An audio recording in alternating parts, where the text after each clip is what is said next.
함께 기도드리겠습니다. 사랑과 자비가 풍성하신 우리 하나님 아버지, 저희들을 영원한 멸망의 형벌에서 건져주시고 하나님의 자녀와 일꾼 삼아주신 은혜를 감사드립니다.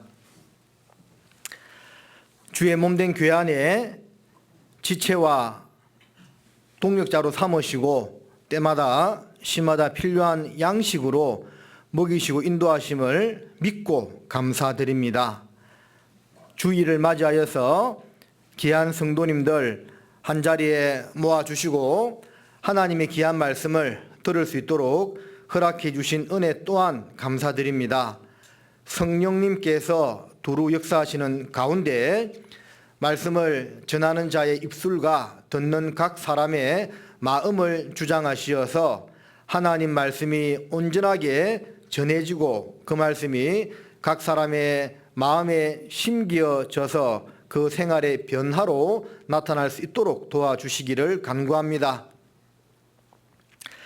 여러 가지 사정으로 함께하지 못한 지체들 어디에 있든지 보살펴 주시고 또 다음 모임에는 꼭 함께할 수 있도록 인도하여 주옵소서.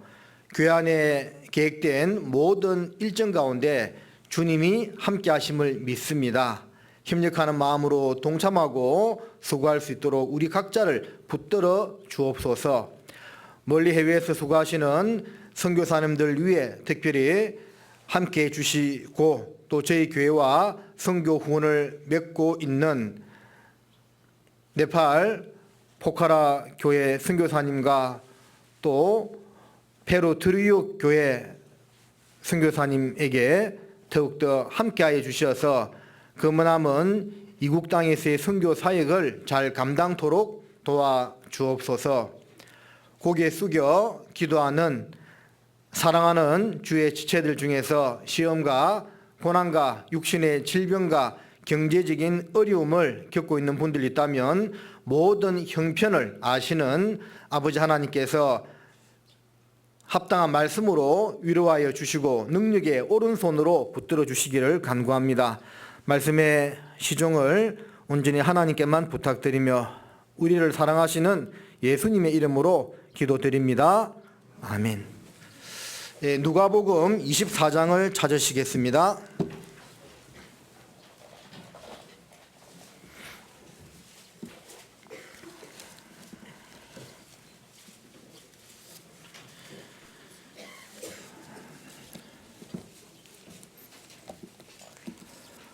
누가복음 24장 36절에서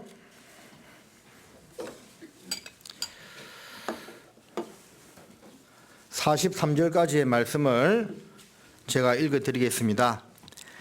이 말을 할 때에 예수께서 친히 그 가운데 서서 가라사대 너희에게 평강이 있을지어다 하시니 저희가 놀라고 무서워하여 그 보는 것을 영으로 생각하는지라. 예수께서 가라사대 어찌하여 두려워하며 어찌하여 마음에 의심이 일어나느냐. 내 손과 발을 보고 나인 줄 알라. 또 나를 만져보라. 영은 살과 뼈가 없으되 너희 보는 바와 같이 나는 있느니라. 이 말씀을 하시고 손과 발을 보이시나 저희가 너무 기쁨으로 오히려 믿지 못하고 기이 여길 때에 이르시되 여기 무슨 먹을 것이 있느냐 하시니 이에 구운 생선 한 토막을 들이매 받으사 그 앞에서 잡수시더라. 50절에서 53절까지 말씀은 같이 읽겠습니다. 예수께서 저희를 데리고 베다니 앞까지 나가사 손을 들어 저희에게 축복하시더니 축복하실 때에 저희를 떠나 하늘로 올리우시니 저희가 그에게 경배하고 큰 기쁨으로 예루살렘에 돌아가 늘 성전에서 하나님을 찬송하니라. 안녕하십니까? 예, 한 주간 건강하게 잘 지내셨습니까? 예. 우리 교회 가운데 또 코로나에 확진된 분도 계시고 또 여러 가지 어려운 형편에 있는 분들도 계시는 줄로 아는데요. 주님이 함께 하심을 믿고 또 잘 이겨낼 거라고 생각을 하고요. 우리 각자들도 이러한 시대에 더욱더 좀 힘을 써서 모이기를 힘쓰고 또 힘을 써서 교제하고 또 힘을 써서 전도하면서 살아가야 될 거라고 생각합니다. 그 세상 말에 그런 말 있잖아요. 뭐는 짖어도 기차는 달린다. 들어봤죠? 그래서 뭐가 아무리 짖어도 기차는 달리는 것처럼 아무리 마귀의 방해가 있고 흉흉한 세상 민심이고 또 복잡한 세상 일들이 펼쳐진다 하더라도 하나님 역사는 끊이지 않고 계속 진행된다는 것을 알고 우리도 기꺼이 즐거운 마음으로 거기에 동참해야만 하겠습니다. 오늘 좀 생각해 볼 말씀은 장차 오실 예수님을 맞이할 성도의 자세에 대해서 생각 좀 해보려고 하는데요. 그 전에 먼저 부활하신 예수님 그리고 제자들과 함께 하신 예수님, 성천하신 예수님, 그리고 성천하시면서 다시 오시겠다고 하셨지요. 그래서 그 재림하실 예수님을 맞이하는 우리의 자세에 대해서 몇 가지 좀 생각을 해 보도록 하겠습니다. 우리 죄를 용서하셨다는 보증으로 예수님은 다시 살아나셨습니다. 예수님께서 월화수목 금토일로 따질 때 금요일 오후 3시에 돌아가셨죠. 안식일 전날입니다. 그러니까 금요일 오전 9시에 십자가에 달리시고 6시간 동안 고통받으시고 오후 3시에 돌아가셨습니다. 그리고 안식일을 지나고 안식 후 첫날 주일 새벽에 오늘 일요일 날 주일 새벽에 예수님이 부활하셨어요. 정확히 말하면 만 사흘은 되지 않죠. 금요일 날 오후 3시에 돌아가시고 주일 날 새벽에 부활하셨기 때문에 우리가 생각하는 만 3일 72시간의 시간이 흘렀던 것은 아닌데 그냥 날수로 따졌을 때 사흘 만에 부활하셨다고 그렇게 이야기합니다. 그래서 오늘은 주일로서 주님께서 부활하신 날이 된 것이고 이 날을 기념해 가지고 초대교회부터 항상 매 주일 첫째 날 일요일 주일날 모임을 하고 있는 겁니다. 구약으로 따졌을 때 안식일은 그럼 언제예요? 토요일, 어제가 되는 거죠. 지금도 이제 제7 안식교 같은 곳에서는 토요일 날 이제 우리처럼 이렇게 모이죠. 그들은 성경을 잘못 해석해 가지고 구약의 안식일을 더 이상 우리가 지킬 필요가 없는데 지금도 그 안식일을 지키면서 그것이 하나님 뜻이다라고 이렇게 생각하고 있는 겁니다.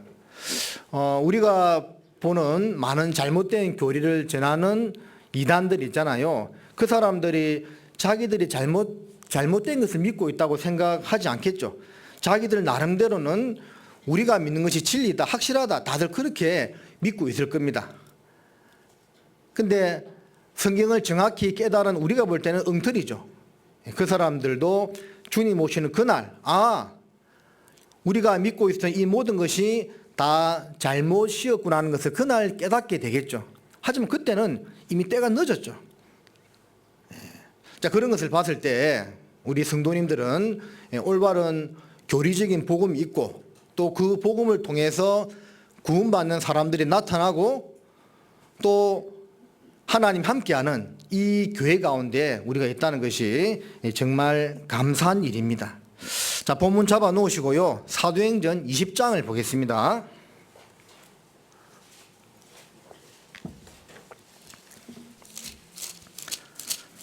주일의 유래에 대해서 좀 생각해 보면 사도행전 20장 7절에 보면 안식 후 첫날에 우리가 떡을 때려 하여 모였더니 바울이 이튿날 떠나고자 하여 저희에게 강론할새 말을 밤중까지 계속하매.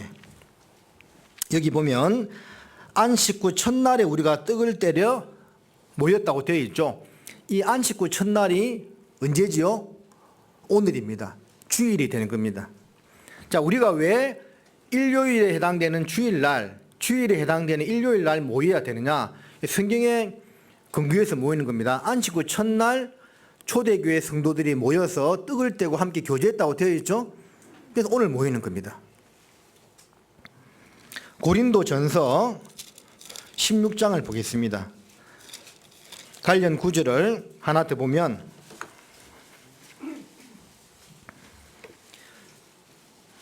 고린도전서 16장 2절입니다. 여기도 보면 매 주일 첫날에 너희 각 사람이 일을 얻은 대로 저축하여 두어서 내가 갈 때에 연보를 하지 않게 하라고 되어 있죠. 자, 매주일 첫날이 언제입니까? 오늘이죠. 원래 일, 월, 화, 수, 목, 금, 토 이 순입니다. 매주일 첫날, 안식구 첫날이 오늘 주일이다 그 말입니다. 그 일반 교회 다니시는 분들이 주일 성수한다 그런 말 들어보셨어요? 자, 그 뜻이 주인 주자에다가 날 일자에다가 거룩할 성자에다가 지킬 숫자입니다. 그래서 주일을 거룩하게 지킨다는 의미에서 주일 성수라고 부르는 겁니다. 그 주일 성수라는 말 자체가 잘못된 것은 아니죠. 자, 그 사람들은 그것을 마치 율법의 행위의 하나로서 그렇게 지키기 때문에 우리가 잘못됐다고 이야기하는 것이지, 주일 성수 자체는 맞는 말입니다. 우리도 그것을 거룩하게 생각하고 지켜야 되는 거예요. 물론 주일뿐만 아니라 일주일날 모든 일곱 날이 하나님의 것이지만 특별하게 주일날 우리가 이렇게 함께 모이는 이유는 그날이 주님께서 부활하신 날이기 때문에 그래요. 주님이 돌아가신 날 우리가 모이지 않고 주님이 부활하신 날 왜 우리가 모입니까? 주님이 부활하심으로 말미암아 우리가 구원을 받았기 때문에 그래요. 주님이 돌아가시기만 돌아가시고 부활하시지 않으시면 우리 중에 아무도 구원을 받을 수가 없는 겁니다. 복음은 예수님의 죽음과 부활이라고 했죠. 예수님께서 우리 죄를 위하여 죽었다는 것은 확실한 사실이죠. 그런데 그 사실을 증거하기 위해서는 주님이 부활하셔야만 되는 겁니다. 살아나신 주님은 우리 죄를 영원히 깨끗이 다 씻었다는 보증으로 살아나셨기 때문에 그 부활하신 주일날 이렇게 우리가 함께 모이는 겁니다. 자, 다른 모든 날들도 다 소중하지만 우리도 주일을요 좀 더 특별하게 생각할 필요가 있는 거예요. 주일, 주님의 날, 내 날이 아니고 주님의 날이다 그 말입니다. 모든 날을 주님께 드려야 하지만 특별히 이 날만큼은 더욱더 주님께 드려야 하는 겁니다. 그래서 아무리 바쁜 일이 있어도 우리가 주일만큼은 잘 지키고 신앙생활을 해야 되는 겁니다. 자, 이렇게 이제 제가 말씀드렸다고 해서 그러면 목사님 주일만 잘 나오면 되고 나머지는 안 넣어도 됩니까? 그 말입니까 제가? 아니지요. 다른 날도 다 잘 나와야 됩니다. 잘 나와야 되는데 이 날을 더 우리도 소중하게 생각할 필요가 있는 겁니다. 자, 그래서요 항상 주일날 교회 올 때 좀 마음을 다지고 마음을 좀 깨끗하게 하고 기도하고 더욱더 경건한 자세로 이 모임에 참석할 필요가 있는 겁니다. 그리고 내 마음의 표시가 어떻게 나타납니까? 그러니까 내 마음이 참 좋은데 그것이 결국은 말과 행동으로 나타나죠. 외적인 모습으로 나타납니다. 내 마음이 안 좋으면 안 좋은 것도 말과 행동으로 나타나겠죠. 그렇다면 이 날을 우리가 중요하게 생각하고 모이는데 마음이 먼저 그렇게 돼야 되고 또 입에서 나오는 말과 행동도 그렇게 돼야 되겠죠. 그래서 드리는 말씀인데요. 이 주일날 올 때는 집에서 제일 좋은 옷을 입고 와야 돼요. 주일날 작업복 입고 오면 안 됩니다. 주일날 슬리퍼 신고 오는 분 아무도 없겠죠. 제가 전에 교회에 있을 때 중고등부 학생 한 명이 슬리퍼 신고 오길래 내가 뒤통수로 한 대 때려 안 줬습니다. 때려주고 싶었는데 말로 다 일렀어요.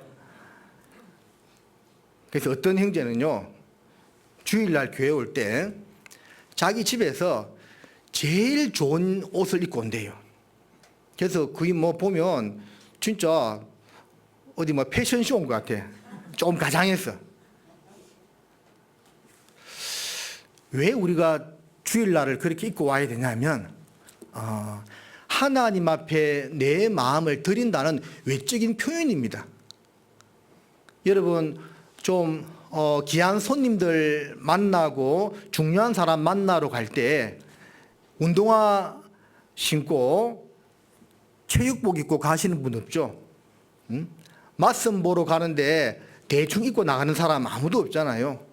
제일 좋은 옷을 입고 잘 꾸미고 나가겠죠. 주일은 있잖아요. 모든 날이 마찬가지지만 특별히 주일은 주님께 드려진 날, 내가 주님 앞에 나아가는 날이다. 그런 마음을 가지고 교회 와야 되기 때문에 그날 교회 올 때요, 여러분 집에서 제일 좋은 옷을 입고 오세요. 하하하. 물론 이 말은요, 없는 돈에 그런 비싼 옷 사란 말입니까? 그 말이 아닌 거 알고 있죠? 있는 옷 중에서 제일 깔끔하게 좋은 옷을 단정하게 입고 오시라, 그 말입니다. 그것이 성도들의 마땅한 모습이라고 생각을 해요. 그리고 우리 교회 안에 이렇게 이사 오신 분들도 있고 새로 구원받고 교회에 들어오시는 분들도 있잖아요. 그럼 그분들이 교회 와서 처음에 뭘 보겠어요? 여호와는 중심을 보지만 사람은 외모를 본다니까요. 그러니까 교회 식구들이요, 다들 깔끔하게 옷 입고 있잖아요. 말도 점잖하게 하고 막 웃으면서 이렇게 하면요, 막 교회 오고 싶다니까. 나 이 교회 오고 싶네. 예? 설령 구원 안 받은 사람이라 하더라도 그런 모습 보면 나 이 교회 다니고 싶다, 그런 생각이 든다니까요. 왜 많은 돈을 들여서 교회당을 이왕이면 잘 지으려고 하겠습니까? 사람은 외모를 보기 때문에 그런 거예요. 그래서 우리도 현재 있는 교회당이라도 깔끔하게 정리해서 써야 되고, 그리고 그 안에 있는 우리 식구들도요, 다른 날도 마찬가지겠지만 특별히 주일은요, 정말 좋은 옷, 깨끗한 옷, 깔끔하게 옷을 입고 다 멋내고 한번 오보세요. 그럼 얼마나 좋아요. 응? 결혼식 때만 입으려고 집에 그 옷장 속에 있는 옷 있죠? 그 결혼식 때만 입으려고 하면 아깝지 않습니까? 주일날 입어요. 알았지요? 그럼 그렇게 제가 알고 있겠습니다. 자, 로마서 4장을 보겠습니다.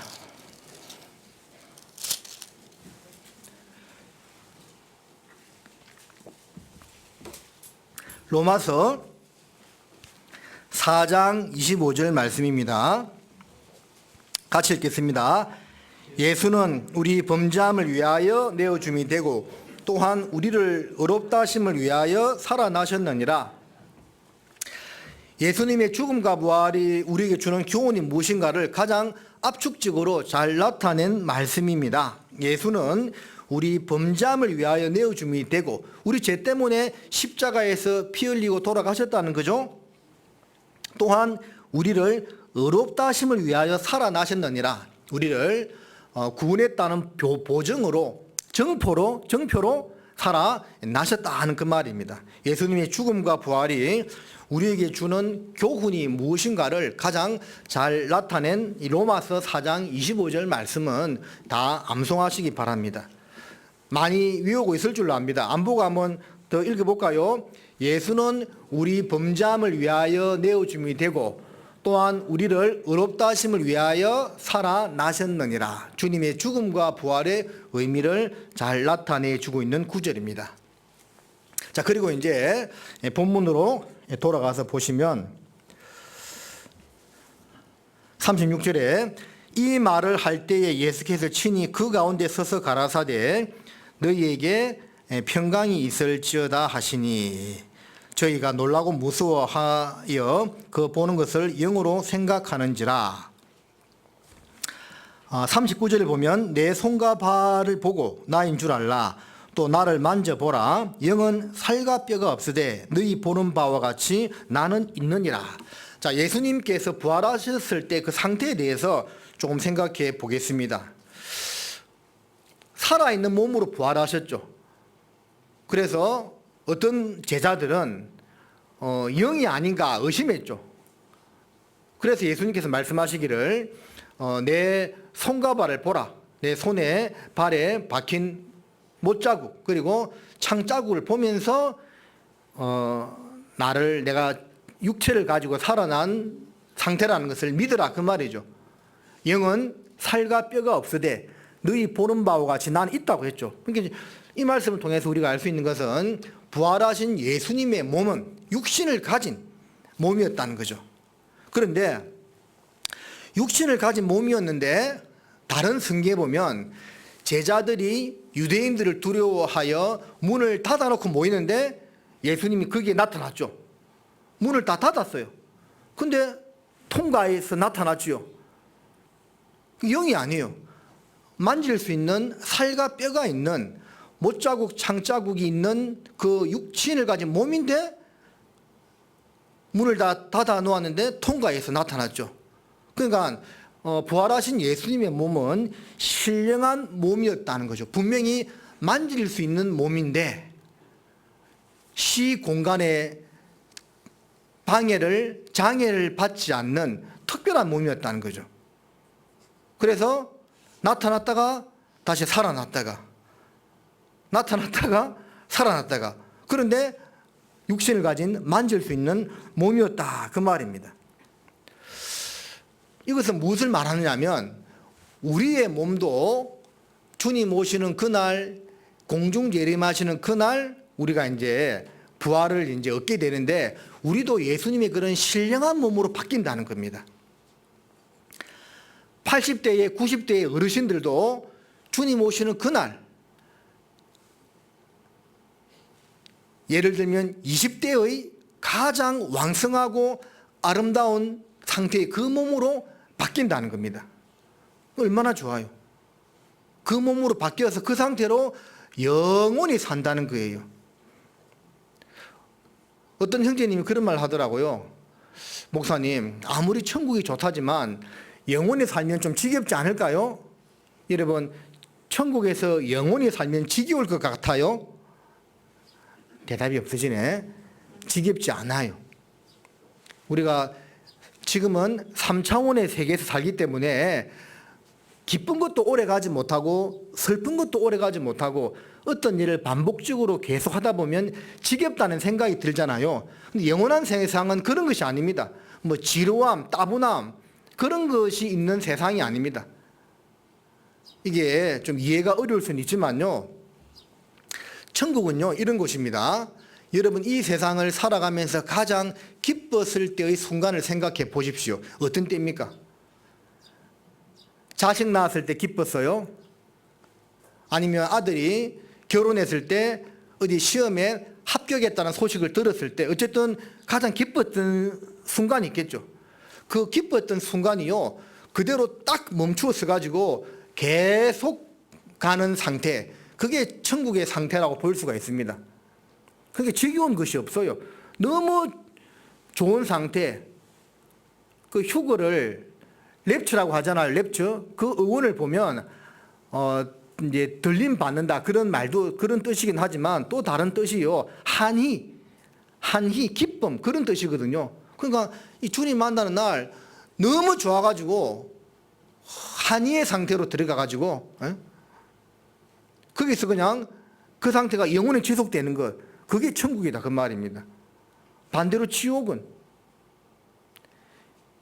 여러분 살면서 가장 고통스러울 때를 한번 생각해 보세요. 언제였을까요?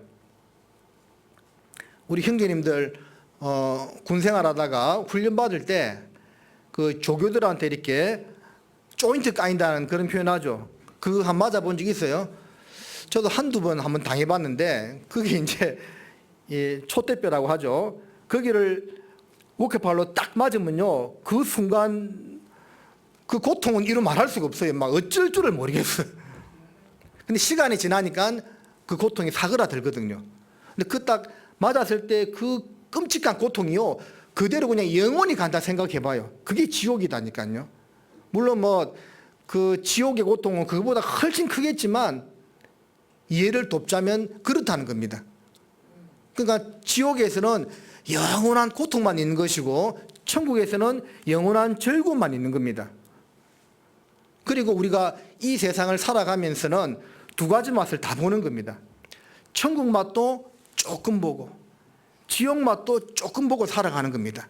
가장 기쁠 때는 하나님이 우리 삶을 통해서 천국이 얼마나 좋은 곳인지를 조금 맛보여 주는 것이고, 정말 괴롭고 슬프고 아플 때는 어떤 분 코로나 걸린 분들 사흘째 나흘째 되는 날 진짜 고통스럽다 아프다 그런 말도 들었습니다.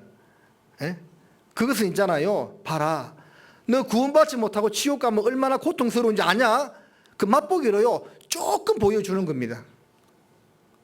그런데도 참 어리석은 세상 사람들은 이 구원 앞으로 나오기를 거부하니까 얼마나 하나님이 답답하시겠어요.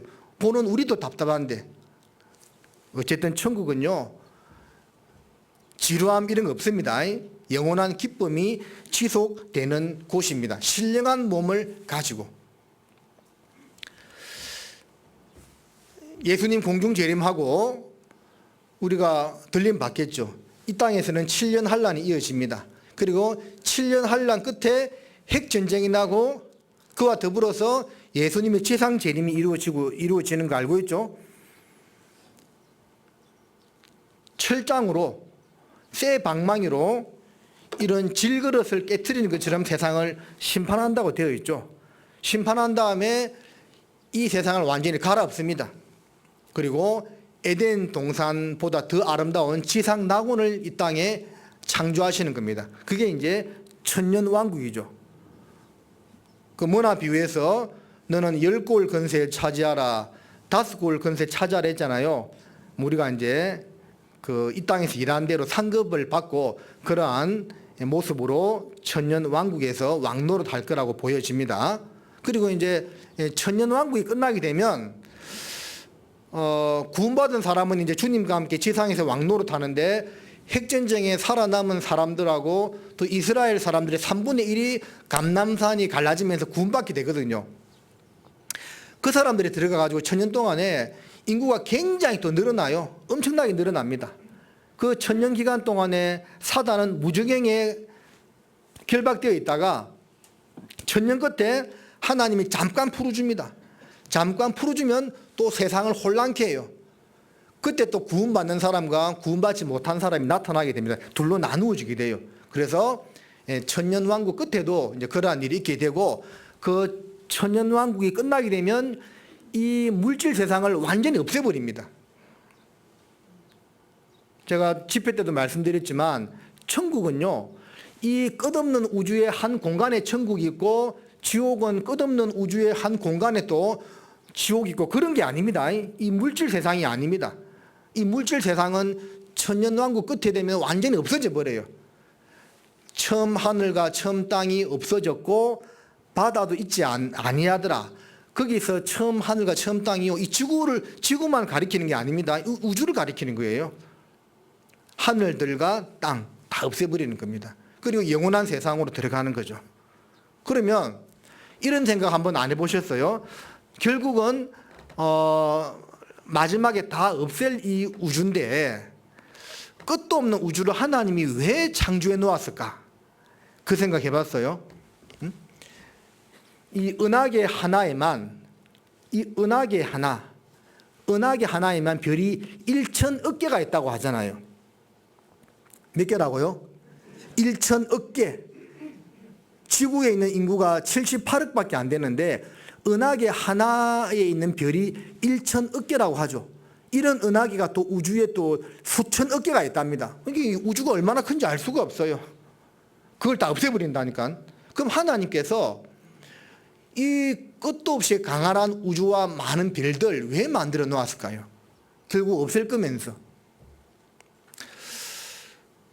우리가 받을 축복이 얼마나 크다는 것을 알려주기 위해서 먼저 만들었다고 생각됩니다. 아브라함에게 네가 받을 복이 너의 후손이요 하늘의 별과 같이 바다의 모래와 같이 많을 거라고 했죠. 우리가 받을 축복이 얼마나 크다는 것을 헤아릴 수 없다는 것을 조금이라도 설명하기 위해서 그 수도 없는 별을 만들었다고 생각돼요. 끝없는 우주, 수도 없는 별들, 하나님이 창조하신 이유는 봐라, 너가 구원받고 이 땅에서 주님 위에 살다가 천국에 가서 너가 누리게 될 영광과 기쁨이 이만큼 많다. 그것을 우리에게 조금이라도 이해시켜 주려고 만들었다고 생각됩니다. 그리고 또 하나 이유는요, 예수님의 부활하신 몸이요 분명히 육신을 가진 몸인데 시 공간을 초월해서 왔다 갔다 했거든요. 그러니까 우리의 몸도 이제 부활하면 그렇게 되는 겁니다.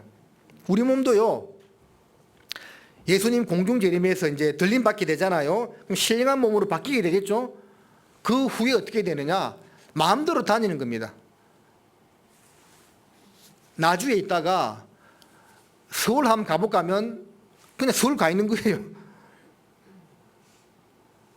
뭐 서울 가는데 몇 시간 만에 가고 그런 것이 아니고 서울 가자 하면 그냥 서울 가 있는 거예요. 달에 한번 가고 싶네. 달 하면 달 가 있는 거예요.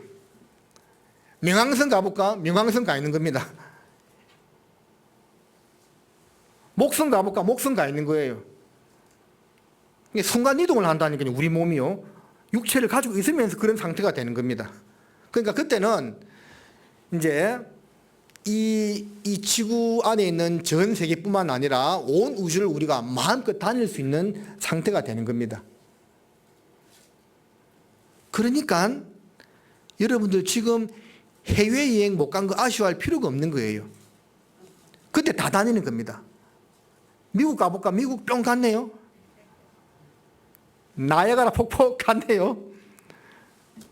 유럽 가볼까? 가고 다 다니는 거예요. 물론 천년왕국 때 지금 이제 이런 상태는 아니겠지만 그런 부활한 신령한 몸으로 우리가 마음껏 주님을 섬기고 찬양하고 교제하고 다니게 되는 겁니다. 얼마나 좋아요. 그때가 이제 얼마 남지 않았습니다. 조금 있다가 오게 되는 겁니다. 자, 본문을 다시 보겠습니다. 36절에 이 말을 할 때에 예수께서 친히 그 가운데 서서 가라사대 너희에게 평강이 있을지어다. 자, 예수님께서 부활하신 이후에 제자들에게 가장 먼저 하신 말씀이 이 말씀이죠. 자, 요한복음에서는 이 말씀을 반복적으로 했습니다. 너희에게 평강이 있을지어다. 그리고 너희에게 평강이 있을지어다. 두 번 반복해서 말씀했습니다. 자, 이제 제가 작은 주제를 4개 잡아봤는데 두 번째 주제입니다. 첫 번째 주제는 부활하신 예수님의 그 상태를 통해서 우리가 받을 교훈이었고, 두 번째 주제는요, 부활하신 그 예수님을 통해서 우리가 얻게 된 것은 무엇이냐? 다시 말씀드립니다. 부활하신 예수님을 통해서 우리가 얻을 수 있게 된 것은 무엇이냐? 그게 바로 오늘 본문 말씀을 통해서 또 부활했을 때 그 모습을 이제 종합해 봤을 때 크게 두 가지를 이제 얻을 수 있는데, 평강과 큰 기쁨입니다. 먼저는 평강을 가지게 되었습니다. 예수님이요, 부활하시고 나서 제자들을 만난 자리에서 다른 것 말씀하지 않으셨죠. 나 없는 동안에 잘 지내고 있었냐? 다시 만나서 반갑다. 그간 별일 없었느냐? 이런 상투적인 질문을 던진 것이 아니고 제자들을 보자마자 그들에게 너희에게 평강이 있을지어다라고 말씀하셨습니다. 자, 이 말씀을 왜 하셨는지 우리가 잘 알고 있습니다. 너희 인생 가운데서 가장 큰 문제, 가장 너희를 괴롭혀왔던 문제, 근본적인 문제, 그게 뭡니까? 죄의 문제잖아요. 그 죄의 문제를 내가 해결했으니까 이제 죄 때문에 걱정하지 말고 염려하지 말고 심판받을 두려움 없이 평안하라는 의미에서 너희에게 평강이 있을지어다라고 말씀하셨던 겁니다.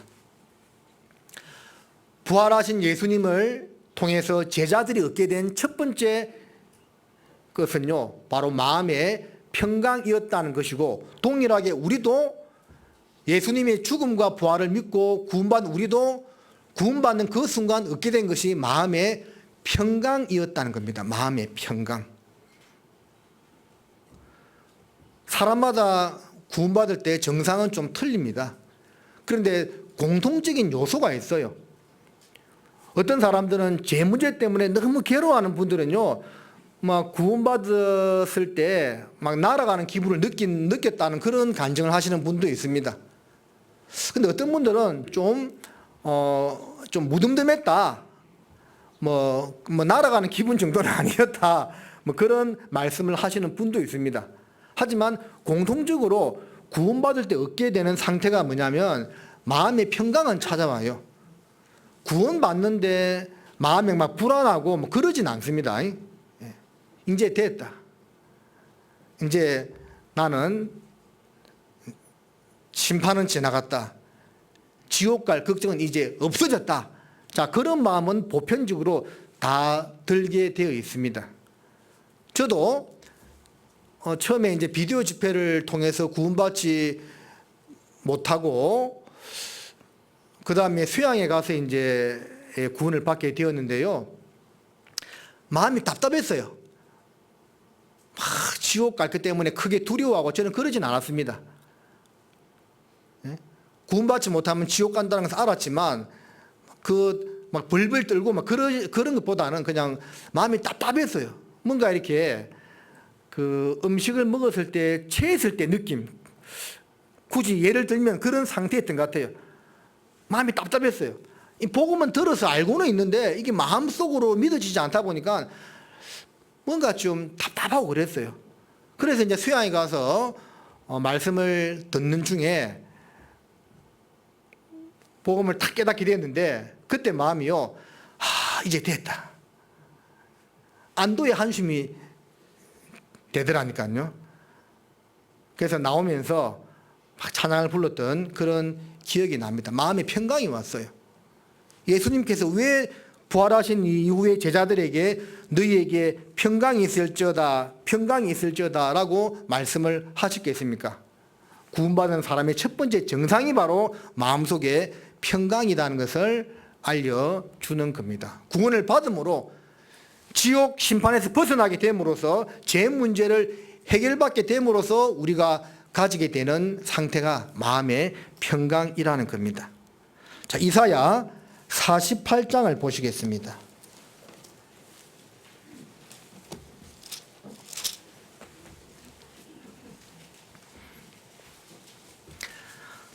이사야 48장 18절 같이 읽겠습니다. 슬프다. 내가 나의 명령을 듣지 아니하였도다. 만일 들었다면 내 평강이 강과 같았겠고 내 의가 바다 물결 같았을 것이며.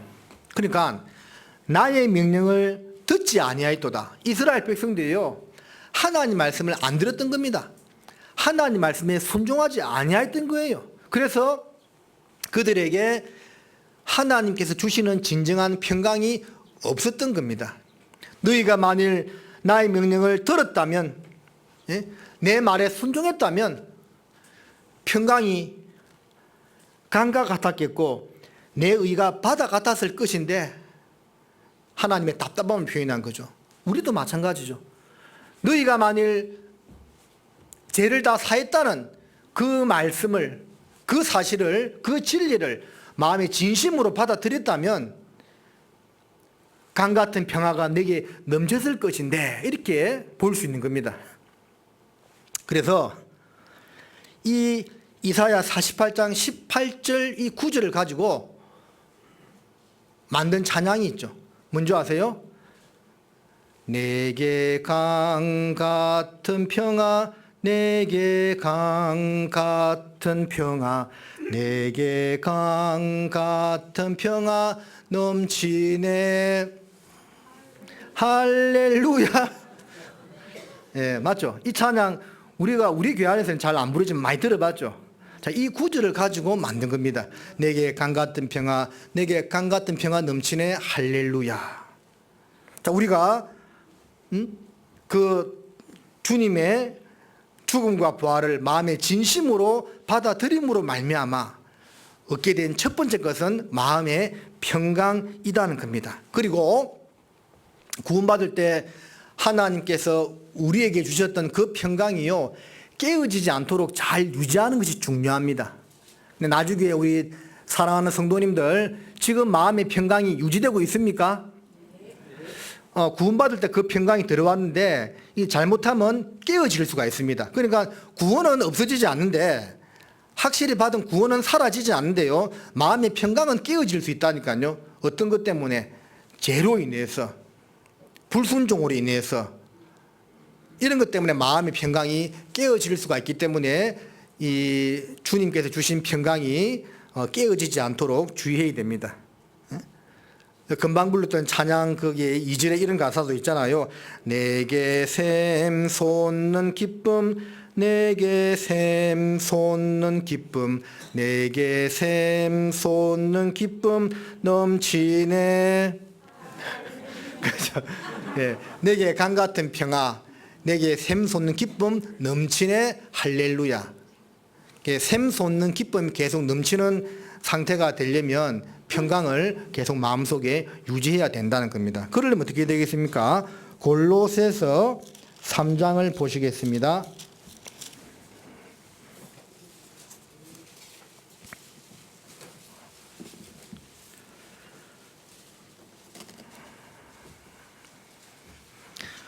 골로새서 3장 15절부터 제가 읽어드리겠습니다.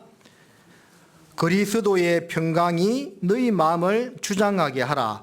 평강을 위하여 너희가 한 몸으로 부르심을 받았나니 또한 너희는 감사하는 자가 되라.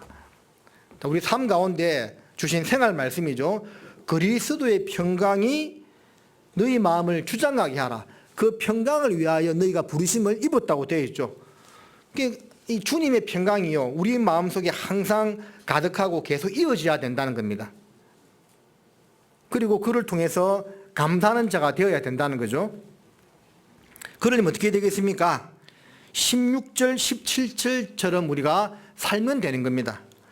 그리스도의 말씀이 너희 속에 풍성히 거하여 모든 지혜로 피차 가르치며 근면하고 시와 찬미와 신령한 노래를 부르며 마음의 감사함으로 하나님을 찬양하고. 일단 마음의 평강이 계속 유지되려면요, 그리스도의 말씀이 우리 가운데 풍성히 거해야 됩니다.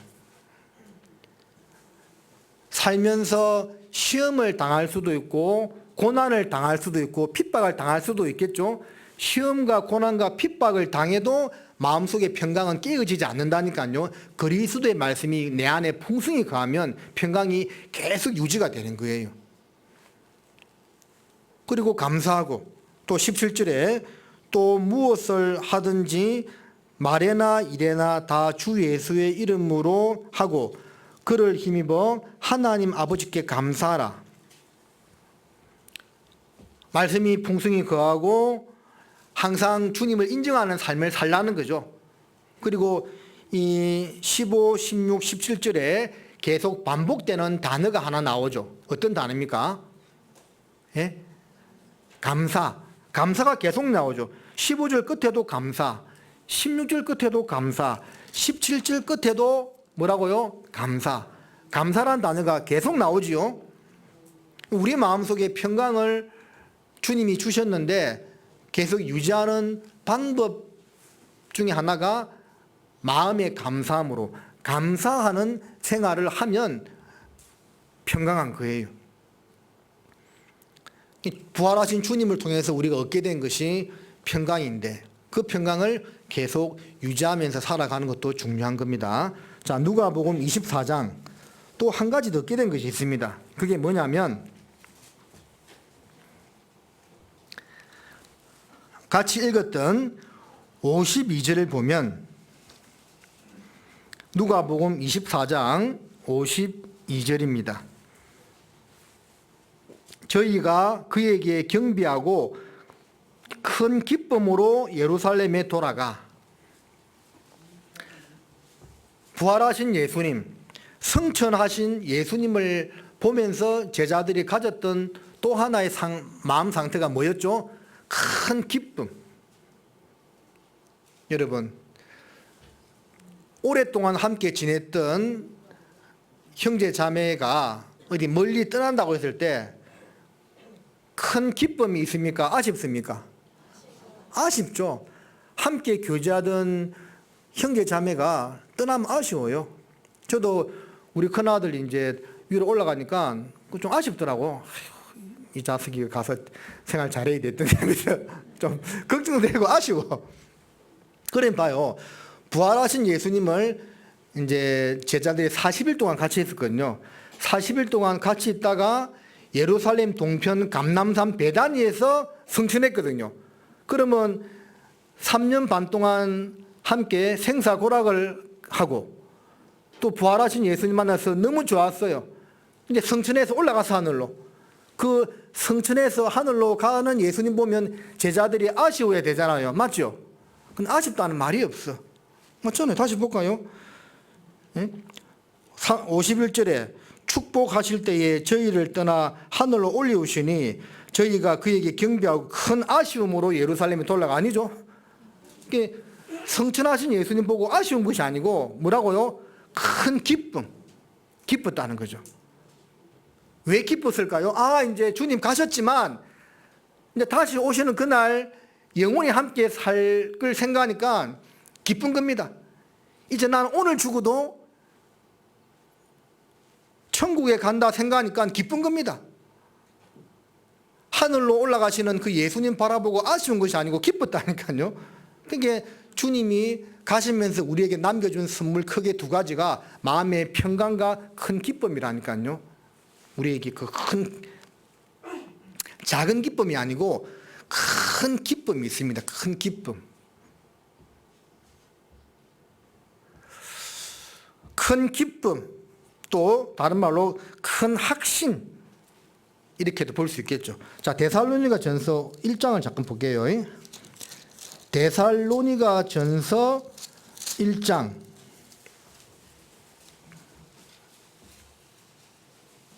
1장 5절에 이는 우리 복음이 말로만 너희에게 이른 것이 아니라 오직 능력과 성령과 큰 확신으로 된 것이니 우리가 너희 가운데서 너희를 위하여 어떠한 사람이 된 것은 너희 아는 바와 같으니라.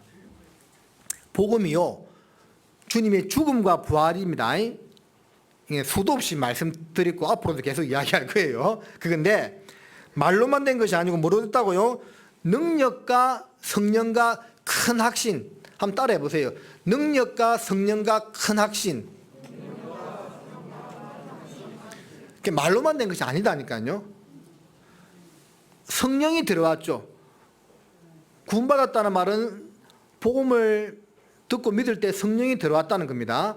그것이요, 큰 확신으로 되어 있는 겁니다. 큰 확신, 큰 기쁨으로 되어 있다, 그 말이죠.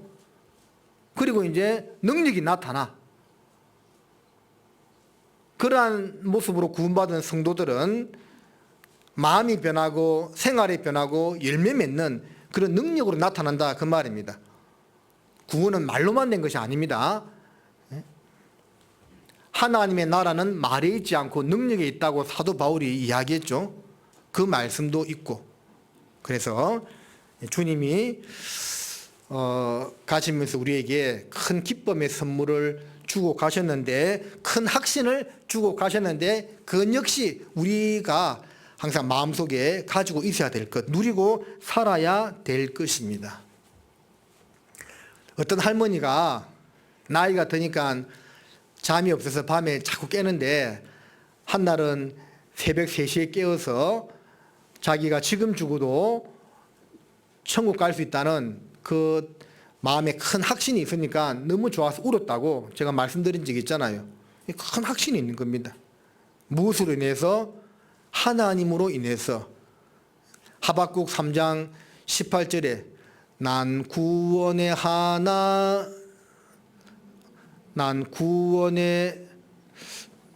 여호와로 인하여 기뻐하리라, 그 말씀 있죠? 구원의 하나님, 내 구원의 여호와로 인하여 기뻐한다. 큰 기쁨이 있는 겁니다.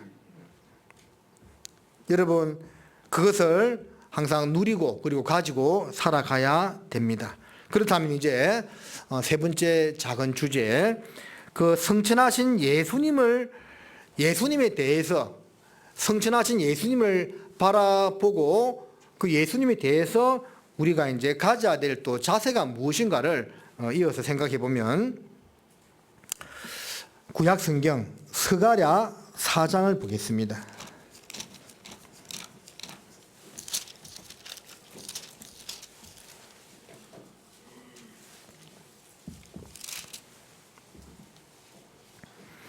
죄송합니다. 스가랴 14장입니다.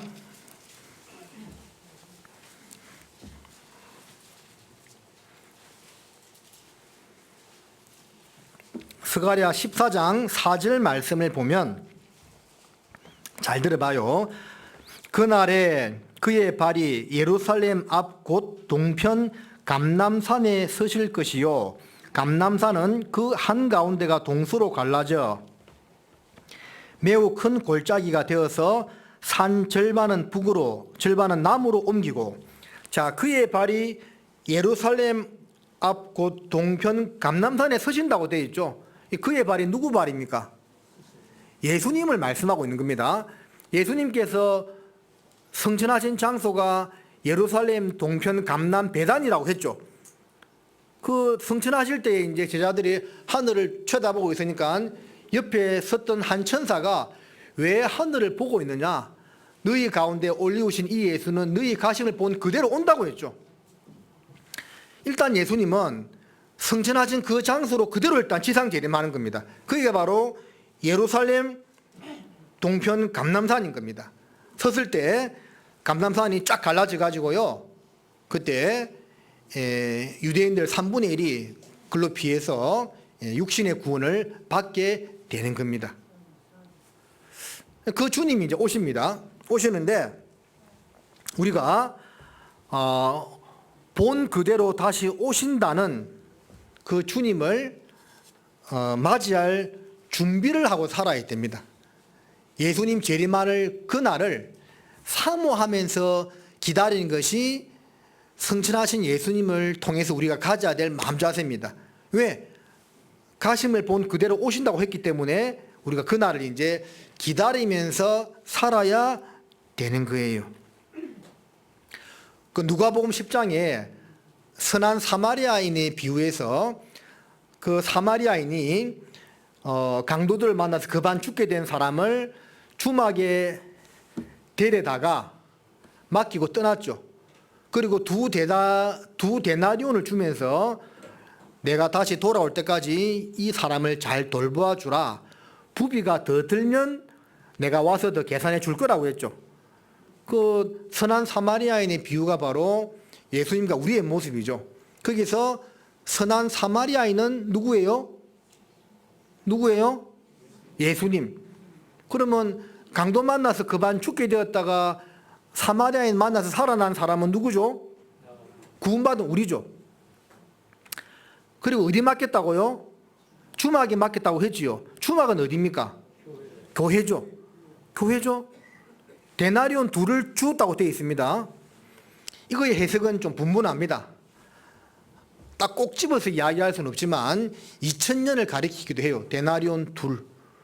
그러니까 2000년 뒤에 오겠다. 그게 우리 시대잖아요. 딱 꼬집어서 그렇게 말하기는 어렵지만 비슷하게 그게 그렇게 딱 정리가 됩니다. 그래서 약 2000년 되면 참에는 이제 예수님이 다시 오겠다고 말씀하셨죠. 우리 시대인 것은 틀림없어요.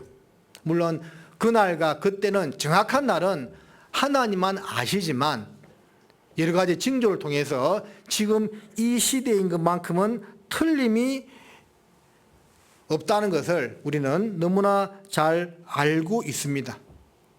그래서 그 사마리아인이요, 내가 다시 돌아오겠다는 것은 구원받은 우리를 교회에 맡기고 내가 다시 너희들을 만나러 오겠다, 그 말이죠. 그러니까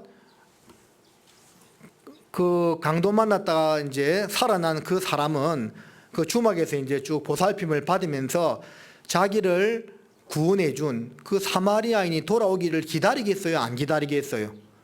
기다리겠죠, 당연히. 하나님 우리를 구원해 주고 교회 안에 두게 하셨잖아요. 그러면 우리도 이제 다시 오시는 그 선한 사마리아인 주님을 기다리는 것이 마땅한 겁니다. 저희 집 아이들이요, 특히 둘째, 셋째가 제가 외부 설교 나갔다 오면 되게 나를 기다려요. 나를 기다리는 것이 아니고 가지고 오는 간식을 기다리더라고. 그래서 이놈들 나보다는 간식을 기다리고 있어요. 나는 본체만 좀 간식만 가져가 버려요. 좀 간식 좀 챙겨주거든요. 이땐 하여튼 우리가 다시 오시는 주님을 기다려야만 됩니다. 그래서 초대교회 때 구원받은 성도들의 인사말이 마라나타란 말의 뜻은 주님 오시옵소서, 우리 주님께서 곧 오십니다. 아무거나 상관없어요. 마라나타, 주님 오십니다. 주님 어서 오십시오. 그런 의미의 말입니다. 고난 가운데 살았지만 서로 초대교회 성도들이 만날 때마다 마라나타, 마라나타 그렇게 인사했다고 해요. 우리도 인사 한번 해볼까요? 주위 둘러보면서 마라나타 한번 해봐요. 마라나타. 주님 곧 오십니다. 주님 만날 준비를 하고 살아야 됩니다. 자, 그럼 이제 마지막으로 주님이 다시 오시는데 그 장차 오실 예수님을 맞이해야 되는 성도들의 자세가 무엇인지를 몇 가지만 더 생각해보고 마무리하겠습니다. 그 찬송가 162장에 이런 찬송이 있죠. 신랑 대신 예수께서 다시 오실 때 등불 들고 나가 맞을 준비했느냐, 그날 밤에 주님 맞을 준비했느냐는 그 찬양 가사처럼 우리도 마라나타 하면서 주님 오시는 그날을 이제 기다리고 살아야 되는데 준비를 좀 해야 되겠죠.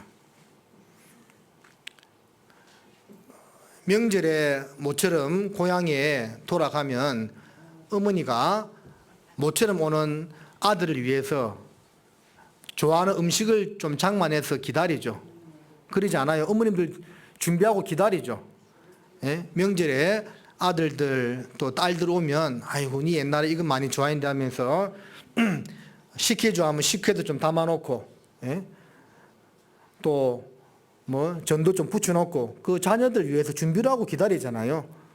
그럼 우리도 이제 주님을 이제 만나는데 주님 만날 준비를 하고 기다려야 돼요. 그게 무엇인가? 자, 첫 번째는요, 주님 만날 준비의 첫 번째는 자기 구원이 확실해야 돼. 맞겠죠? 구원이 확실하지 않으면 주님 못 만납니다. 예?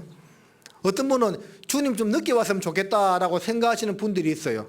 그것이 남은 가족들을 전도하기 위해서라면 상관이 없는데 혹시나 자기가 좀 구원이 불확실해서 주님이 좀 늦게 왔으면 좋겠다, 또는 세상에서 좀 더 하고 싶은 것이 많아서 주님 늦게 오시면 좋겠다라고 생각한다면 그건 큰 착오입니다.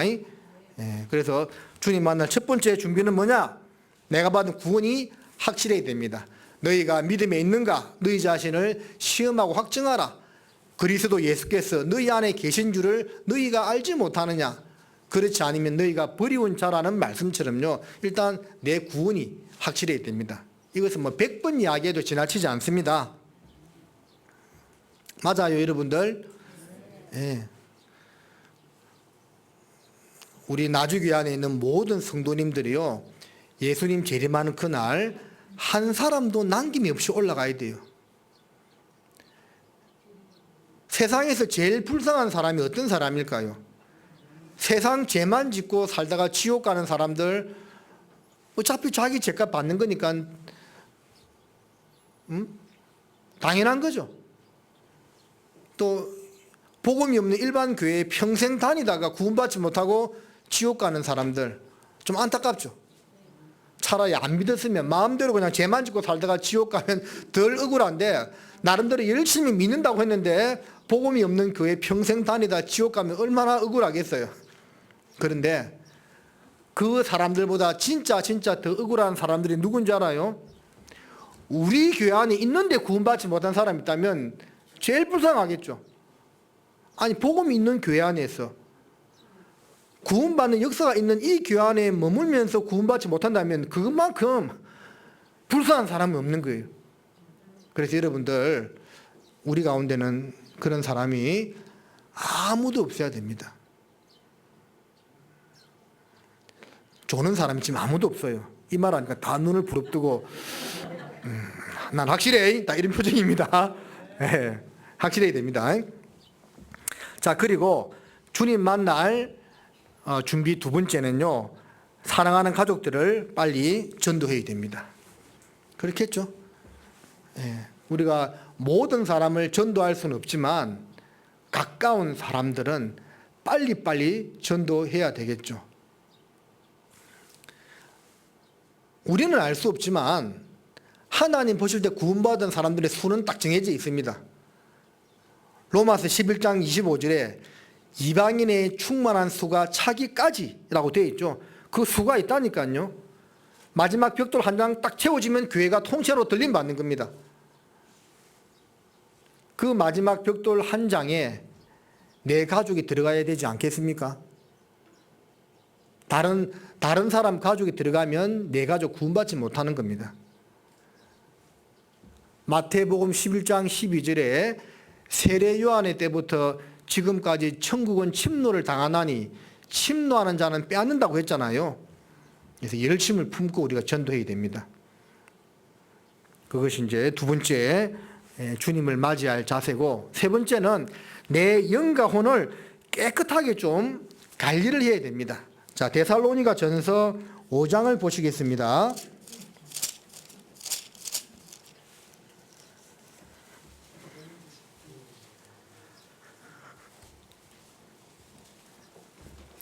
데살로니가 전서 5장 23절입니다.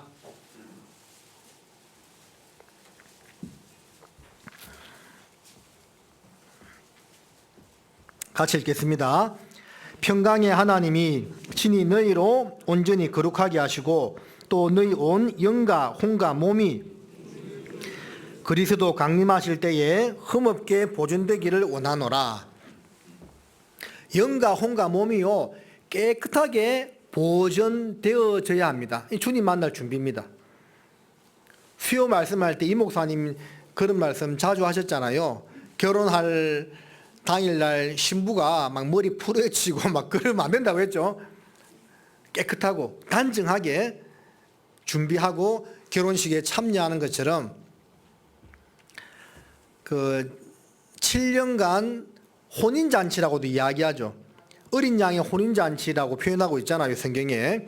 세상에서는 7년간 환난이지만 하늘나라에서는 우리는 주님과 7년간 혼인잔치를 벌이는 겁니다. 그 혼인잔치 때 고린도후서 5장 10절에 있는 말씀처럼 그리스도의 심판대가 이루어지는 겁니다. 우리가 어떻게 살았느냐에 따라서 이제 상급과 책망이 있는 거겠죠. 그래서 영과 혼과 몸을 깨끗하게 지킨 사람은 상급을 많이 받겠고, 그러지 못한 사람은 책망을 받겠고, 또 어떤 사람들은 고린도전서 3장에 있는 말씀처럼 불 가운데서 얻는 구원을 입을 자도 있겠죠. 천국만 가면 되지, 여러분 절대 그렇게 생각하면 안 됩니다. 상급 나 하나도 안 받아도 돼, 천국만 가면 돼, 나는 그냥 이 세상에서 그냥 대충 마음대로 편하게 살 거야. 자, 그런 마음을 가지는 분이 아무도 없겠지만, 혹시나 그런 마음을 가지는 분이 있다면 자기 구원부터 의심해 봐야 돼요. 진짜 구원받은 사람은 그럴 수 없거든요. 그래서 영을 깨끗하게 해야 됩니다. 영. 잘못된 교리를 잘 구별하고 철저하게 배격해야 됩니다. 우리 교회 안에요, 그냥 넘어갈 수 없는 그런 죄들이 있습니다. 교회 안에도. 그게 바로 잘못된 교리가 들어온다든지, 예를 들면 간음죄를 범한다든지, 그런 것은 절대 그냥 넘어갈 수가 없어요. 반드시 정리하고 넘어가야 됩니다. 특별히 영적으로 잘못된 교리, 교회 안에 절대 그런 게 들어오면 안 됩니다. 혹시나 그런 어디 접하는 것이 있으면 당장 신고해야 됩니다. 그리고 혼도 깨끗하게 해야 돼요. 우리 시대에 왜 이렇게 정신 관련 환자들이 많을까요? 우울증, 공황장애, 기타 등등. 옛날에는 교회 안에는 그런 분이 없을 줄로 알았는데 지금은 그런 분 교회 안에도 있거든요. 그래서 이게 보니까 우리 시대는 영의 양식도 정말 풍부해. 영의 양식이 얼마나 많아요. 육신의 양식이 차고 넘쳐요. 근데 혼의 양식이 우리 시대는 좀 결핍되어 있는 시대 같아. 그러니까 이게 그런 정신 관련 질환들이 많지 않나라고 보여집니다. 혼도 건강해야 됩니다. 자, 혼이 건강하려면 어떻게 해야 되겠습니까? 일단 영의 양식을 잘 먹으면 혼도 건강해집니다. 그리고 마음을 사랑은 모든 것을 바라매라는 말씀처럼 항상 믿음 안에서, 말씀 안에서 긍정적인 사고방식을 가지려고 노력해야 됩니다. 말도 그렇게 하고. 그것이 바로 내 혼을 건강하게 하는 모습이라고 생각을 해요. 또 육신도 잘 보존해야 됩니다. 살아있을 동안에는요, 영혼과 몸이 붙어가 있죠. 영향을 미친다니까요. 영국 속담에 건전한 신체에 건전한 정신이 깃든다, 그런 속담도 있는 것처럼요, 몸이 건강하면 그 안에 있는 마음도 좋아지는 경우가 많아요. 반대도 마찬가지고, 영혼의 양식은 하나님 말씀은 내 골수로 윤택하게 한다고 했죠. 마음의 기쁨은 양약이라도, 그죠? 그러니까 이제 살아있는 동안에는 영혼의 상태가 육신에게 영향을 미치고 육신의 상태도 영혼에게 영향을 미치는 겁니다. 그래서 연세 드신 어르신들이요, 마음이 아무리 좋아도 몸이 힘드니까 주님 위해 살기가 어려운 거예요. 맞죠? 마음은 청춘인데 몸이 늙고 병드니까 이게 영혼도 힘든 거예요. 육신의 상태가 영혼에게 영향을 끼친다니까요. 반대도 마찬가지겠죠. 영혼이 막 이렇게 힘이 넘치면요, 또 육신도 건강해지는 경우도 있습니다. 그래서 영과 혼과 육을 주님 오시는 그날 깨끗하게 보존하는 것이 주님 만날 준비 중에 하나입니다. 자, 사도행전 4장을 보시겠습니다.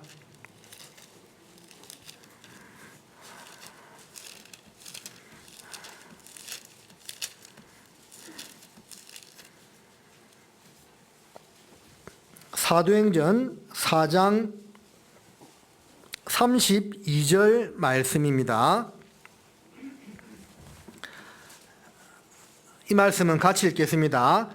믿는 무리가 한 마음과 한 뜻이 되어 모든 물건을 서로 통용하고 제 재물을 조금이라도 제 것이라 하는 이가 하나도 없더라. 자, 이제 주님을 맞이할 네 번째 자세를 좀 생각해 보면 늘 성전에 모이기를 힘써야 됩니다. 이 말씀처럼 믿는 무리가 구원받은 성도들이요 어떤 상태로 한 마음과 한 뜻이 되어야 됩니다. 목적이 분명하잖아요. 하나님의 영광을 위하여 사는 것이고 복음을 전하기 위하여 우리 사는 목적이 분명하죠. 목적이 분명하니까 한 마음과 한 뜻이 되어서 살아갈 수가 있는 겁니다. 성전에 모이기를 힘쓰고 제 물건을 제 것이라 하는 자가 없이 다 같이 썼다고 되어 있죠. 요거는 이제 이 당시에 좀 특별한 사항이죠. 예루살렘 멸망이 임박했기 때문에 그 성도들이요 자기 재산을 다 팔아서 성전에서 어떤 특정한 장소에서 교회에서 공동체 생활을 했던 것 같습니다. 요거는 이제 특별한 사항입니다. 우리 시대는 이제 그럴 필요는 없죠.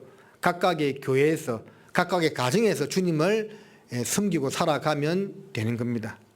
근데 우리 시대에 보면 뭐 신앙 존하면서 모여 사는 분들 있잖아요. 사실은 그 성경적이지 않습니다.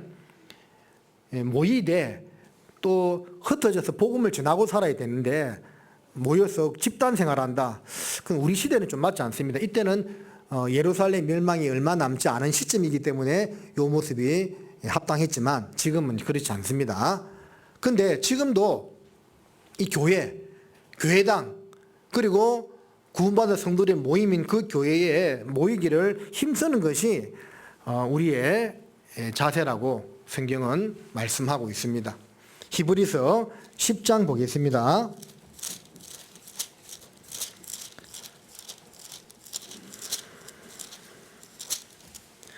10장 24절 말씀이지요. 히브리서 10장 24절과 5절 말씀 같이 읽겠습니다. 서로 돌아보아 사랑과 선행을 격려하며 모이기를 피하는 어떤 사람들의 습관과 같이 하지 말고 오직 그나여 그날이 가까움을 볼수록 더욱 그리하자.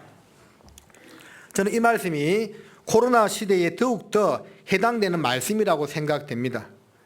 이런 상태가 돼버리니까 이게 흩어져 버리잖아요. 지금도 확진된 분들은 나오면 안 되겠지만 또 유사 증세를 겪고 있는 분들 또 밀접한 분들 이게 뭐 못 나오잖아요. 그죠? 이런 상황이 되다 보니까 진짜 이 마지막 시대는 모이기를 힘쓰지 아니하면 안 되는 거예요. 그런 분은 아무도 없겠지만 조금 어디 뭐 컨디션 안 좋으면 나도 뭐 좀 뭐 있나? 교회 쉬어야 되겠네. 이럴 수 있는 거예요. 또 그 뭘 할 수가 없어. 그렇죠? 자기 마음 먹기에 따라서 이게 지금 달라지는 상황이 되어버린 겁니다. 조금 컨디션 안 좋으면 혹시 오늘 쉬어야 되겠네? 그럴 수 있겠죠? 그러니까 지금 우리 시대는요, 안 모이려면 핑계대기 정말 좋은 시대라니까요. 그래서 모이기를 더욱 힘써야 되는구나. 물론 이 말씀은 감염 의심이 있는데 교회 오라 그 말은 아닙니다. 뭔 뜻인지 알고 있죠? 이런 상황에서 우리 마음이 처지지 않도록 해야 된다는 겁니다. 정말 많은 목회자들 또 많은 성도들이 걱정하는 게 뭐예요? 이게 이제 길어지다 보니까 지금 이 사태를 겪으면서 교제 가운데 지금 멀어진 분들이 많잖아요. 그러면 이제 다시 모이기 가기 쉽지 않다니까요. 당장 끝나지도 않겠지만 끝났다고 해가지고 그동안 교회 못 나오신 분들 다 나오세요 하면 다 나올까요? 안 나온다니까요. 그게 익숙해졌어. 그러니까 이게 이제 서로 돌아보아 사랑과 선행을 정말 격려하지 않으면 모이기가 쉽지 않은 시대가 우리 시대입니다. 그래서 모이기를 힘쓰라. 힘써야 되는 겁니다. 힘써야 되는 거예요. 그리고 어떤 교회 안에 공식적인 모임도 있지만 어떤 그런 모임이 아니더라도요, 계속 서로 방역 수칙을 지키면서 좀 모일 일들이 계속 있으면 좋습니다. 예를 들면 비디오 집회가 계속 이루어진다. 그러면 계속 모이겠죠. 어떤 봉사할 건수가 있다. 계속 모이겠죠. 그러면 어쨌든 뭐 정규적인 모임 아니더라도 식구들이 교회에 계속 와가지고 그 발걸음이 끊이지 않는 그런 상태가 되는 것이 가장 이상적인 모습입니다. 요한계시록 5장을 보겠습니다. 재림할 성도들을 맞이할 또 하나의 자세, 5번째죠. 요한계시록 5장을 보면 5장 12절입니다. 요한계시록 5장 12절입니다. 큰 음성으로 가로되 죽임을 당하신 어린 양이 능력과 부와 지혜와 힘과 존귀와 영광과 찬송을 받으시기에 합당하도다 하더라. 내가 또 들으니 하늘 위에와 땅 위에와 땅 아래와 바다 위에와 또 그 가운데 모든 만물이 가로되 보좌에 앉으신 이와 어린 양에게 찬송과 존귀와 영광과 능력을 세세토록 돌릴지어다 하니 내 생물이 가로되 아멘하고 장로들은 엎드려 경배하더라. 자, 어린 양, 우리 예수님을 경배하고 찬양하는 모습이죠. 전도는 이 땅에서만 하지요. 천국에 들어가서는 더 이상 전도할 필요 없습니다. 다 구원받은 사람만 천국 가니까 전도가 필요 없는 거죠. 전도는 이 땅에 있으면 하는 겁니다. 그런데 이 땅에서도 하고 천국에 가서도 계속 이어지는 것이 뭔지 아십니까? 찬양. 성전에 모여서 늘 하나님을 찬양했다고 되어 있죠. 그리고 계시록에 이 말씀뿐만 아니라 여러 군데 보면 하나님과 어린 양을 찬양한다는 그런 구절들이 많아요. 찬양은 천국에 가서도 계속 하는 것이 찬양입니다. 이 땅에서도 하고 천국에서도 하고. 그래서 우리가 찬양을요 자주 해야 됩니다. 하나님을 찬양을 해야 됩니다. 일반 교회가 다 잘못됐다고 비판할 필요는 없습니다. 보통 교회 보면 찬양을 많이 하죠. 왜 찬양을 많이 하느냐면 말씀에 어떤 근위가 없으니까, 말씀할 것이 별로 없으니까 찬양을 많이 한다 생각하는데, 근데 찬양을 많이 하는 것 자체가 나쁜 것은 아닙니다. 우리는 말씀 위주의 교회죠. 그러다 보니까 말씀 시간이 길고 찬양하는 시간은 좀 짧아요. 근데 찬양하는 것을 이제 이 시간상 너무 길게 할 수는 없지만요, 개인적으로 우리가 찬양을 많이 하는 게 좋습니다.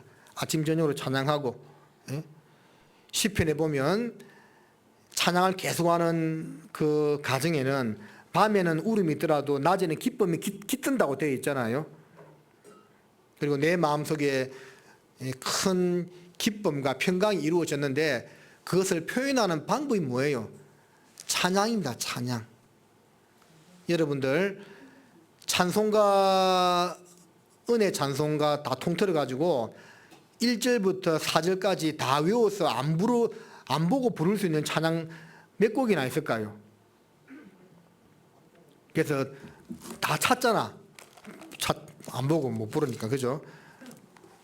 우리가 구원받은 지 20년만 돼도 찬양을 도대체 얼마나 많이 불렀어요. 근데 1절 4절 다 외우고 부르라 하면 못 부른다니까요. 아닌가? 다 불러요? 외워서 불러요? 이렇게 좀 계속 불러서 외울 필요가 있습니다. 평소에도 안 보고도 찬양하고, 우리 모임 가서 우리 형제님 자매님 찬양 하나 해보실래요 하면 그냥 안 보고 그냥 쫙 불러버리고 얼마나 좋아요. 그때 막 찾는다고 막 해서 하면 또 찬양하는 생활이 되어야 됩니다. 본문으로 돌아가 보겠습니다. 마지막 한 가지만 더 생각해 볼게요. 41절을 보면 저희가 너무 기쁨으로 오히려 믿지 못하고 기이 여길 때에 이르시되 여기 무슨 먹을 것이 있느냐 하시니 이에 구운 생선 한 토막을 들이매 받으사 그 앞에서 잡수시더라. 부활한 예수님을 만난 제자들은 너무나 기뻤습니다. 예수님 물었습니다. 여기 무슨 먹을 것이 있느냐? 여러분들, 예수님이 배가 고파서 물었을까요? 부활한 신령한 몸은 먹을 수 있는 몸이라는 것을 보여주는 겁니다. 부활한 몸도 먹는다니까요. 안 먹으면 배가 고플까요? 배 안 고파요. 여기서 이제 먹을 것을 달라고 한 것은 예수님이 배가 고파서 달라고 한 것은 아닙니다. 우리도 그 요한계시록에 보면 천국에 12실과가 있고 생명수가 있다고 했잖아요. 그 가서 먹을까요? 안 먹을까요?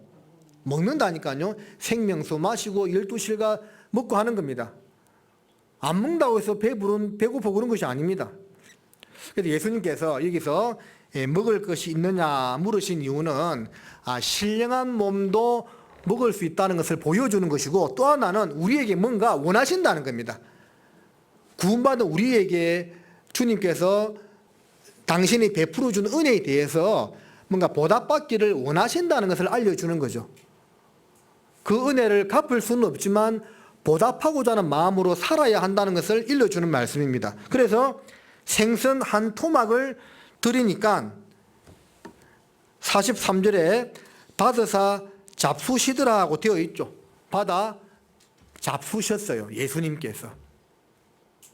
그러면 성도님들, 주님이 우리에게도 무슨 먹을 것이 있느냐 물으시겠죠. 그럼 우리 역시 그 주님에게 생선 한 토막을 드려야 됩니다. 예수님 원하잖아요. 생선 한 토막 달라고. 우리도 주님에게 생선 한 토막을 드려야 되는데, 내가 드려야 할 생선 한 토막이 무엇입니까? 뭘 드려야 될까요? 여러분, 주님 나한테 생선 한 토막 달라고 하는데 여러분 뭘 드리랍니까? 무엇을 드려야 할까요? 일단은 우리 마음을 드려야 되겠죠. 고린도 후서 8장에 보면 저희가 먼저 마음을 주께 드리고라는 그런 말씀이 있죠. 내 마음을 먼저 주께 드려야 됩니다. 마가복음 12장에 보면 한 고드란트, 2렙돈 흥금한 가부가 예수님이 가장 많이 흥금했다고 했잖아요. 다른 사람들은 X로는 훨씬 많이 했거든요. 그런데 예수님은 그 2렙돈 흥금한 한 가부를 보고 이 여자가 이 중에서 가장 많이 흥금했다고 했죠. 그건 무슨 말입니까? 얼마 되지 않은 돈인데 생활비 전부를 드렸다고 했죠. 자기 마음을 드리니까 가장 작은 거라도 가장 많이 하게 된 겁니다. 그 가부는요, 자기 모든 것을 주님께 다 드리겠다는 마음이 딱 먼저 돼버리니까 자기 가진 전 재산 2렙돈, 우리 시대 돈으로 환산해도 몇천 원밖에 되지 않아요. 그거 드렸는데 예수님이 제일 많이 했다고 했죠. 우리가 마음을 먼저 주님께 드려야 됩니다.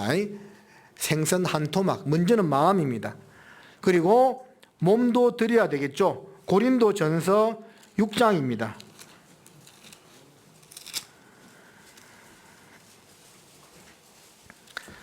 고린도전서 6장 13절입니다. 같이 읽겠습니다. 식물은 배를 위하고 배는 식물을 위하나 하나님이 이것저것 다 패하시리라. 몸은 음란을 위하지 않고 오직 주를 위하며 주는 몸을 위하시느니라. 몸은 음란을 위하지 않고 오직 뭐라고요? 주를 위하며. 두 번째 우리가 이제 마음을 드리고 그 다음에 또 몸을 드려야 되는 겁니다. 이 몸을 가지고 의의 병기로, 불의의 병기로 제해 드리지 말고 의의 병기로 하나님의 일에, 복음 전하는 일에 이 몸이 함께해야 되고, 교제가 이루어지는 장소에 이 몸이 함께해야 되고, 봉사가 이루어지는 장소에 이 몸이 함께하는 거, 그게 중요한 겁니다. 세상 말에 그런 말 있잖아요. 부조 중에 최고는 무슨 부조인 줄 아세요? 예? 부조 중에 최고 부조는 몸부조라고 이야기하죠. 요즘은 잘 안 통해. 몸이 안 가도 돈이 가야 돼, 그죠? 어쨌든 말에 그런 말이 있는 것처럼 몸부조가 최고라는 것처럼 우리도 몸이 함께 해야 돼. 마음은 아무리 원한다는데 몸이 함께 하지 않으면 뭔 소용이 있습니까? 그래서 몸은 주를 위한다라고 되어 있죠. 아프리카 선교사 데이비드 리빙스턴이요, 어린 시절 자기 교회당에서 헌금통이 돌았대요. 큰 헌금 접시가 이렇게 돌았는데 자기 앞에 왔대요. 그 소년 리빙스턴이요, 그 헌금 접시 안에 올라가 버린 겁니다. 사람들이 니 뭐하냐 하니까 나는 돈이 없어가지고 이 몸 드립니다 하면서 그 헌금 접시 위에 올라가 버렸답니다.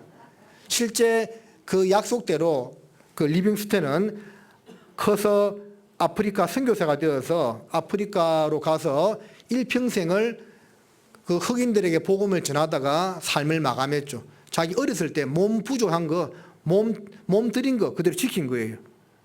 우리도 이 몸으로 주님께 영광을 돌려야 하겠습니다.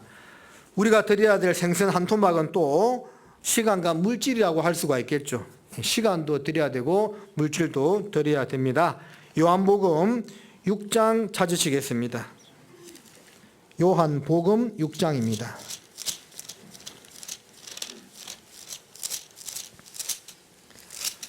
(6장 9절에) 요한복음 6장 9절입니다. 여기 한 아이가 있어 보리떡 5개와 물고기 2마리를 가졌나이다. 그러나 그것이 이 많은 사람에게 얼마나 되겠삼나이까. 한 아이에 들었던 물고기 2마리와 보리떡 5개, 오병이어죠. 그 한 아이에게는 전 재산이었지만 그것을 기꺼이 드리니까 그것으로 5,000명을 먹이는 큰 기적이 나타났던 것처럼 우리도 주님께 드려야 할 생선 한 토막이 우리의 시간과 물질이라는 것을 생각했으면 좋겠습니다. 부활하여 우리의 구원의 보증이 되신 주님, 맞지요? 부활하여 우리 구원의 보증이 되신 주님, 성천하시어 우리의 소망이 되신 주님, 맞지요? 성천하시어서 우리의 소망이 되신 주님, 장차 재림하시어 우리를 육신으로도 구원하실 주님, 맞지요? 장차 재림하시어 우리를 육신으로도 구원하실 주님을 맞이할 준비를 하고 살아가는 우리 나주교의 성도님들이 되어야 하겠습니다. 기도하시겠습니다. 아버지 하나님, 말씀 가운데 함께 주셔서 감사드립니다. 혹시 육신의 말이 있었다면 성도님들 기억 속에 제하여 주시고 오직 귀한 하나님의 말씀만 마음속에 기억하고 새기고 그 말씀대로 살아갈 수 있도록 도와주시옵소서. 우리에게 구원의 은혜를 허락하시고 또 기쁨을 허락하신 주님, 다시 만날 날을 고대하며 살아가는 저희들이 어떠한 준비를 하고 살아가야 할지 오늘 말씀을 통해서 생각해 보았습니다. 우리도 주님께 생선 한 토막을 드리는 귀한 일꾼들이 될 수 있도록 각자를 도와주시고 또 내일부터 있을 구역 연합집회에 많은 분들 함께하고 특별히 새로운 분들 참석하여서 구원받는 역사가 나타날 수 있도록 꼭 도와주시옵소서. 마치고 돌아가는 발걸음도 인도하여 주시기를 바라며 우리를 사랑하시는 주 예수님의 이름으로 기도드립니다. 아멘.